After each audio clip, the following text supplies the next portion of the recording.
Welcome to Health Tech Heroes, where we talk to innovators who are rewriting the DNA of healthcare. Today, we are excited to welcome Mattias Schroeter, Vice President and Head of Global Sales in Clinicom. With over 12 years of experience in enterprise business development in healthcare technology sector, Mattias brings expertise in clinical trials, regulatory affairs, and healthcare technology solutions. Welcome to the Health Tech Heroes, Mattias. Thank you. It's great to be here. I'm so thrilled that you are here, and I have a feeling I will get to learn a lot from you today. And welcome. We are a Health Tech Heroes podcast. You are the hero today. Don't tell my wife. She thinks I'm a hero every day. So your journey spans multiple healthcare technology companies, and also you were a non-political mayor at some point. I'm just curious, like the whole arc of your origin, like what brought you to health tech? And that's a funny thing. When you look at it, it all goes together, right? I am a mayor. I'm a husband. I'm a father, but they all work so well together, right? Because at the end of the day, we're all supposed to be serving people, right? So as a mayor, I do that. And in our business at Clinicom, mental health assessment software, we do that as well. And it's really all about helping people first and improving people's lives. And I went through a clinical trial. I had cancer. That's how I got really interested in clinical trials and regulatory affairs. And it's really amazing when I came into the health tech space of mental health. The main reason was because according to the Mental Health National Institute of Health, mental health takes people about 9 to 11 years to get the right treatment for their mental health. And that's pretty big. We know that mental health is probably the biggest pandemic that the world's ever seen for the past decade and more. And that point of serving people as a mayor and as a husband, and actually serving our customers and taking that, what I call one of the most unrecognized but most significant skill sets is emotional intelligence. I think that all of those go hand in hand. Right? So it's not always about me. Whatever position I have, it's about the people that we're trying to get healthy and the people that we're trying to help other people get healthy. That makes sense? it does. What strikes me is it's always about serving people and how you take all these three roles that you have in a commercial sector, in a government sector, and in a personal sector personal sector. That's family, right? Yes. And still you are serving people, and that's the goal. I think connecting these lines will be really important as we speak, because I'm fascinated, because I do see a lot of family people in commercial area, a lot of family people in political arena, but being active in all three aspects is very rare. So I'm excited about this. So Thank you. one point that you touched upon was emotional intelligence rather than the technical ability. You emphasized on the emotional intelligence, and I think I want to double click on that if you don't mind. Considering that you have achieved a lot in the commercial sector as well, 170% of goal at Clario, that's pretty remarkable. Mm-hmm. Yeah. What's your philosophy on building lasting relationships, and how does that emotional intelligence, like what is that key? That's the $1 million question, right? And the silver bullet, right? It's kind of interesting, right? From a commercial perspective, I think, when we talk about it's not just about it's relationships internally and externally, right? And having that balance, right? And I think that, in achieving the commercial success that I have enjoyed, it was a lot of work. I'm not gonna lie, it is, right? There's no free cake. But I think really what it comes down to is, especially in a startup scenario, it's finding your lane, and within your organization, everybody finding their lane and executing upon that together. And the long relationship aspect of things, it's really about listening more than it is speaking, and connecting with people in a way that it's meaningful. It's not just a sales pitch that's I do this, I do that, right? We're better at this, we're better at that. I think that, the key elements, I think, and this is probably not new to a lot of people, but it's being known, liked, and trusted, right? And those three components are very, very important. But if you're not a good listener, or if you don't have a good sense of EQ, then it'll be more difficult for you. But I always try and focus on, internally when we're onboarding a client, making the handoff with my internal team as best I can. I'm trying to make their jobs as easy as possible, right? And from a commercialization perspective, as it relates to clients and practitioners and patients, we want to make it easy, their lives easier and better too. And what we do is, when you have a product and you have the skill sets and the team that does that, that really does build a fantastic relationship, because you have to have a good internal experience with your colleagues. You have to have a good sales experience with your clients, and then your clients have to have a fantastic experience with your product. And that will then also trickle right down to the patient. The patients have a fantastic experience with it. Make sense? Yep, it does. And I think you started with listening and essentially ended with trust. I think there is a whole spectrum. If you get the beginning and the end right, I think everything else plays itself out in between, right? You listen and Yeah, build trust, and it might be a different path for different people. But if you get the beginning and the end right, I think you might be okay. So there is. it's simple, right? God gave us 2 ears and 1 mouth for a Okay. reason, right? Yeah. Listen twice as much as you speak. But in podcast, I think it's okay to speak. For you, Right. yeah, I will listen more. I'm here to learn. All right. For sure.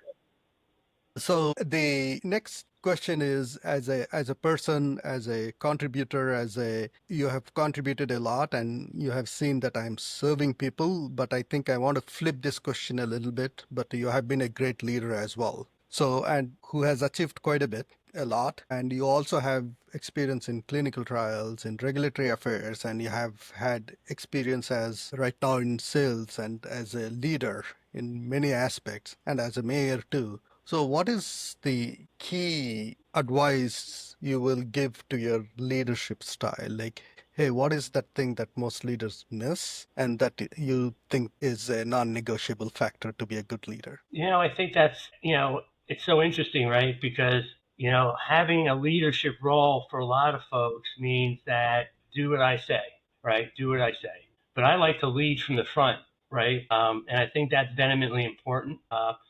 And I think that it's also about, getting the collaboration with your colleagues. And people sometimes misinterpret leadership with saying, hey, you can get anybody to jump on board with your idea, right? And that's fine, but it's also, that's where the EQ comes in, right? So if I've got this great idea and I think everybody should be doing it, and that's that, right? And somebody has some pushback or has a different opinion on it, I'm all ears, because that's how you get real buy-in, right? It's not my way. And I think that that's where it comes from the emotional intelligence perspective, is to be smart enough to kind of think and know what to do and how to execute it.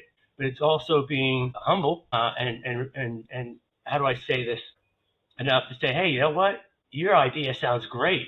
I'm not going to continue to push my idea. Let's grab on what you got. I think you have that, so I can take mine and shelve it, because it's not all about me, right? I think that's what a lot of leaders do, and when it comes to running a commercial sales team, they're all focused on activities and dashboards. It's a big mistake. If something isn't working, then why continue to do what isn't working just to have numbers in a dashboard?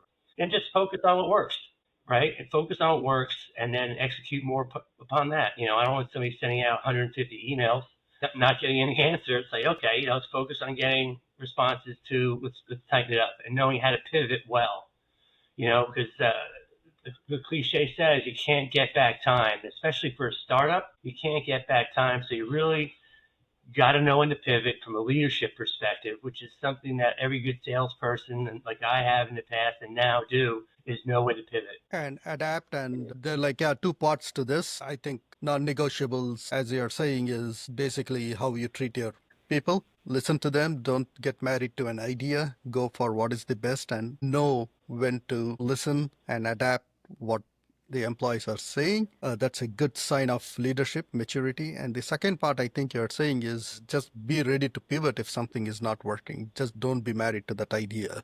And I think adaptability and listening, so essentially comes back to EQ. So that's a pivotal point I believe you're bringing here. Am I right about that, Matthias? Yeah, Okay. yeah, for sure. I think that's a pretty good summation. And I think also, people have a tendency to make things more complicated than they really need to be, right? Especially for a startup, right? You're supposed to be that quick pivoting boat versus the slow moving ship, right? And came up in a conversation in a executive meeting we had yesterday was a great analogy. Somebody was saying, how do you sell hot dogs? Do you sell it because it's got a craft bun that's gluten free? Do you sell it because the hot dog is all natural, doesn't have chemicals? Well, no, you don't. You sell a hot dog where people are hungry, right? Yes, exactly. Yeah. Yeah, absolutely. so, so that one stuck with me. I think it's a good one. And definitely a hot dog, especially in a marketplace, you have a first mover's advantage. If your hot dog is imperfect, but people are hungry, they'll buy it. So move fast. Yeah. I think there is another point to it as well. We try to iron out every perceived issue before going into the market, and we don't even know if this is exactly what the clients want. And it's good to again listen and perhaps move quick into the market and then learn and pivot and update your products as we go, because this is exactly now you know exactly what the clients want. Absolutely. Switching gears a little bit about Clinicom itself, you are leading the global sales efforts, I believe, within the Mhm. Clinicom. And, and what exactly does Clinicom offer, and how do you differentiate yourself from other your competitors or other offerings? So it's kind of interesting, right? So Clinicom, first and foremost, it's a mental health assessment software. What it's there's nothing else like it on the market, right? It's truly, truly groundbreaking, and I say that out of humility and grace. It was developed by clinicians for clinicians, not in a software in a Silicon Valley bubble engineering lab, right? And that's one of the reasons that it's been really effective. Our chairman, Dr. Mandel, is a triple board certified psychiatrist and a fellow. He actually developed the product because he wanted to help his patients more quickly. He wanted to be able to more quickly help, see people. And as a result of that, we commercialized it after it was tested over 250,000 times. And why it helps patients, it gives patients a really fantastic experience. A patient can receive an invite to take the assessments from their clinician, and they can take it in their home, on their phone, on their computer, in the comfort of their own bedroom or living room. Patients love talking to the screen better than they do sometimes somebody that they haven't met before, right? So if they're going to see a clinician, they've never met him, and they're waiting in the lobby someplace, there's that certain nervousness. They're about to spill their whole story to somebody they don't even know. But with the screen there, they love it. They feel heard. The results get sent right back to the clinician, and the clinician can learn more about the patient before they even walk through the door. And the assessment itself is all based on the DSM TR5, so there's nothing artificial about it. And it takes away that laborious assessment process. If somebody says, "Do you drink?" and you say no, you're not going to get 7 more questions about drinking, right? So it's been really earth shattering for a lot of reasons. I think one of the perfect examples of this is that, I mean, aside from the fact that we have dozens of clinicians say, "Hey, Mattias, you know what? I've been seeing Julia inpatient therapy for 6 months, and I never knew that her mother committed suicide. I had no idea that she had bulimia," right? And we've really, really progressed very well. The UN developed a UN mental health task force, which Clinicom is a founding member of, and with the goal of really getting Clinicoms out there globally to the people that need them, whether it be inner city kids or countries that don't have the same healthcare systems. And that falls right in line with our mission statement, which is to make it equitable and accessible for all. This is amazing work, especially where you had this experience with a patient and the doctor for 6 years did not know about the suicide and the other mental health issue she was going through. We could find it using Clinicom's That's fascinating. Is there a very specific story that comes to your mind if I ask for a story and another story where you had an amazing outcome, essentially a win for Clinicom that is near and dear to your heart? You know, I'll be honest, they all are. They all are. You know, we had Dr. Handel was seeing a patient, a woman in her mid 50s, and she had been struggling with a lot of depression, a lot of anxiety for about over 11 years. And, you know, the astonishing part was that, you know, mental health affects not only the person that has it, but their families. So she had flown all over the country to different psychiatrists, came across Dr. Handel in Dothan, Alabama. And she, after visiting with him, taking the Clinicom, and after she saw the road to treatment and what she had and how she felt, she got out into the waiting room and her whole family they all started crying, right? Because it really impacted the whole family. And that's burdensome, right? I mean, it's bad for the family to deal with it. It's bad for the patient because the patient feels bad because they're feeling bad and it affects everybody. And that's just one of the things I think that really resonates with a big part of the Clinicom experience, and even helping, you know, emergency rooms. When somebody comes there and they have to triage them quickly, they have no idea what's going on with their person, and they can just give them a tablet with the Clinicom, and they can actually triage the patient more quickly. You know, we're being used in universities such as Syracuse as an example for students that have mental health issues in college, right? There's a lot of pressure there, right? And even right down to the school districts that may be less affluent.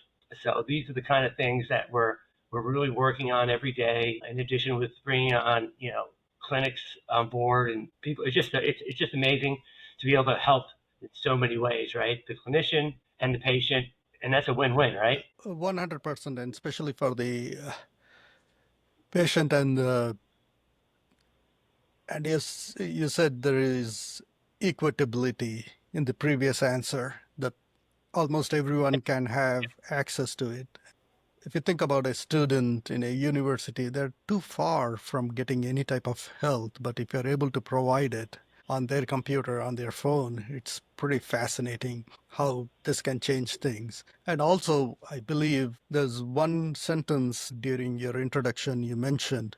This is the largest pandemic in the human society. And I never thought about mental health as a pandemic. You know, I think about viruses as pandemic. Considering that it's such a big problem, you think that there are no barriers, that you have a tool like this and everybody adapts. But I'm sure you have barriers. What are the significant barriers that you face? Is it's a pushback from patients, practitioners? Actually, you know, it's not a lot that, you know, I mean, think about it, right? I mean, to go back to your statement about, you know, you know, the pandemic of mental health. You know, if somebody has cancer, they're not feeling good, so they're going to see a doctor, Yeah. right? Somebody's got a flu that doesn't go away, you know, they're going to go see that, get it diagnosed, right? And mental health is a completely different ballgame. You know, people aren't, you know, some people aren't able to diagnose it correctly. We're helping primary care, right? Some people in some cultures, it's considered a weakness to get help, right? For some people, it's pride. You know, I'm fine. You know, I'm just stressed out because of X, Y, Z, right? So that's what I think it really can go largely unrecognized, where, you know, a flu or COVID or cancer or, you know, they're sick. They got to go see, right? But people don't really understand mental health like that. But the barriers are kind of interesting when people throw AI around. It's a good thing when it's used correctly. Ours is actually algorithmic, right? It's not AI, but there's some similarities to it. But it's all based on the DSM, right? But the barriers are really kind of interesting, right? Because some people are not as technology adoptable. I mean, and that's kind of human nature. I mean, I remember way back when Apple Pay started and my daughter needed money, I'd have to go, when she's in college, I'd have to go deposit a check in a bank account, right? And she's like, Dad, just use Apple Pay. And I'm like, text somebody money over my phone? Is that secure? But now I'm using it every day, right? So I think that that's part of it. And I think with that, you know, it's really very important, the barriers of just technology and healthcare, right? Even in, you know, clinical trials using AI to get better outcomes. At the end of the day, it's got to be reviewed by a human, right? It's not the end all. And I think that that's what a lot of people in this market, when they have a product, everybody's going to throw AI all over the place. Like it's like, we were doing AI before it was cool, right? But I think that could be a barrier. But I think what you're looking now, especially in a variety of sectors, right? I mean, telehealth, right? That didn't exist for a while, right? I think the pandemic really helped that, right? Decentralized clinical trials, right? That kind of blew up even more with COVID as well, right? And I think that the good it serves to get to the rural area people where there's no doctor's offices within 10, 15 minutes, right? Or they don't have a car, right? That's why I think, technology is going to help that. And I think a lot of people are recognize that. And I think that outside of that, I think it's just a matter of time and, keeping in mind that AI is not taking over anybody's job. We're just helping them with it. We're not diagnosing it for them. They're the clinician. We're just trying to help them determine what medical necessity may be there. And that kind of helps it kind of helps remove the barriers, but some people like to do it old school. Yeah. You want to write your notes by hand? Go right ahead. We have a note taker that'll do it much faster and easier for you, right? AI is just a tool and it is how we use Yeah. it, and you are giving an option. And I also understand that Clinicom right now is at the algorithmic stage, which is what is needed for the patients because it is based on DSM. It is robust algorithms that is not predicting anything, but it is helping the clinicians arrive at a conclusion much faster rather than taking notes and looking back Right. into the notes and turning pages. It allows you to come at a conclusion faster so that you can perhaps see more patients, and patients can come to the conclusion faster so that they can get to the treatment faster. And, Yeah. and that's a remarkable thing. And this needs non-predictive algorithmic use. So uh, I believe you are a thought leader in this area as well.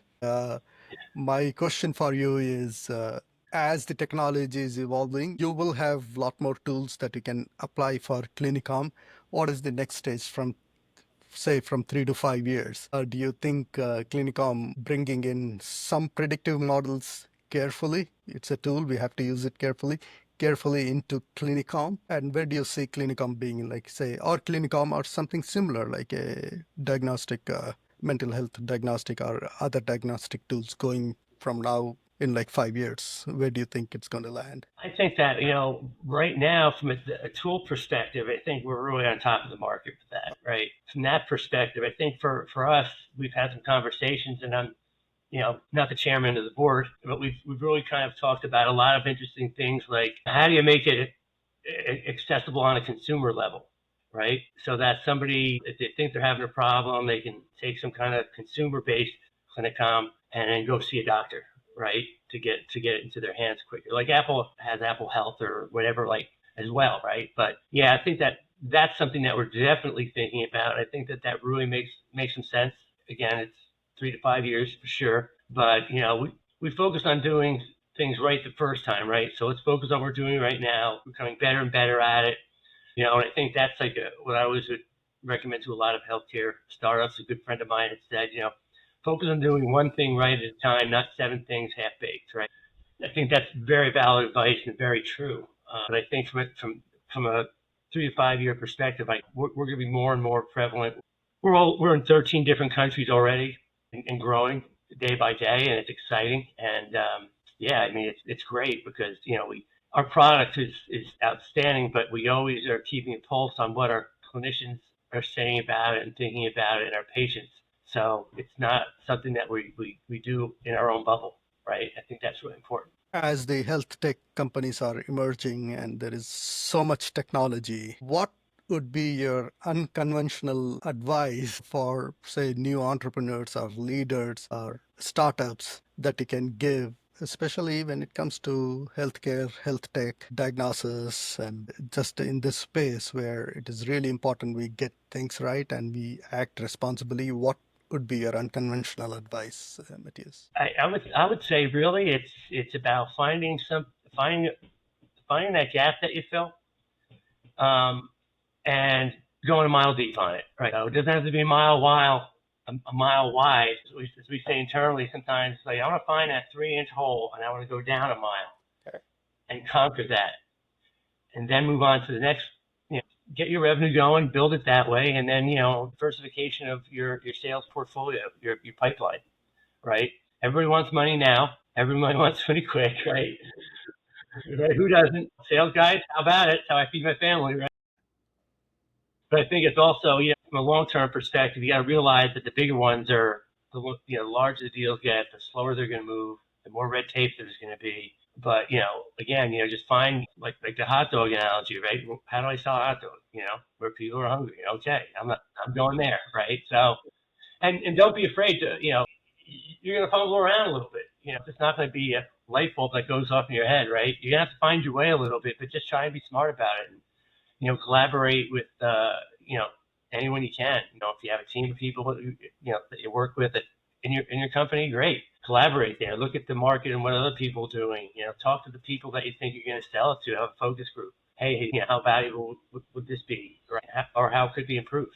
Or what problems you have. If you understand what problems are in the market that you want to solve and how your product solves it, and then go from there. I mean, easy to say, real easy to say, really, really hard to do. It's all hard work. Yep. We tend to do too many things, but I think at some part of the podcast you did say find your lane and do that really well.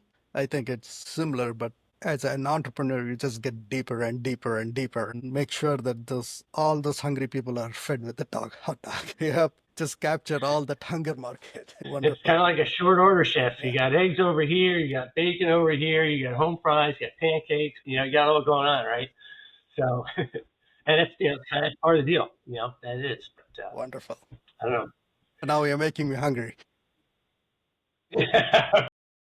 All right, Matthias, as we come to an end to this fascinating podcast, you have 90 seconds to talk about anything. And if you want to pitch Clinicom, that's perfectly fine. But if you want to provide some advice to my audience and your audience, that's perfectly fine. It's an open-ended 90 seconds for you.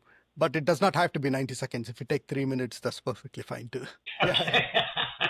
I hear you. Okay. I think that, it's kind of interesting, right? My advice has always been to anybody is really enjoy what you do, and, careers are evolutionary. Certainly mine was, but, really enjoy what you do, be empathetic, be intelligent about it, and care, right? And I think that these are a lot of the things that made Clinicom very, very successful. An incredible effort by an incredible group of people, investors included. And, it just, to make a big difference like we're making is really amazing, right? And I think that, when you see your product get to that level of everything, of revenue, of the market that it serves, and the patients, and all, it's really very gratifying. Stay the course, work smart, have fun, and, you're going to crash and burn a couple times. That's okay. You learn from it, right? But just grateful to be here, and, feel free to reach me at clinicom.com, and I'd be happy to tell you more. I was hoping to have my logo in the background, but it just didn't work out. But appreciate your time and the opportunity to be here. And thank you very much, Matthias. I understand your journey has been pretty intense, from being a cancer survivor to now serving people from 3 different perspectives: as a mayor, as a commercial leader, and as a family member. Your story has been really inspiring. And again, thank you very much for being here at Health Tech Heroes. Thanks for having so much. Thank you. Take care now.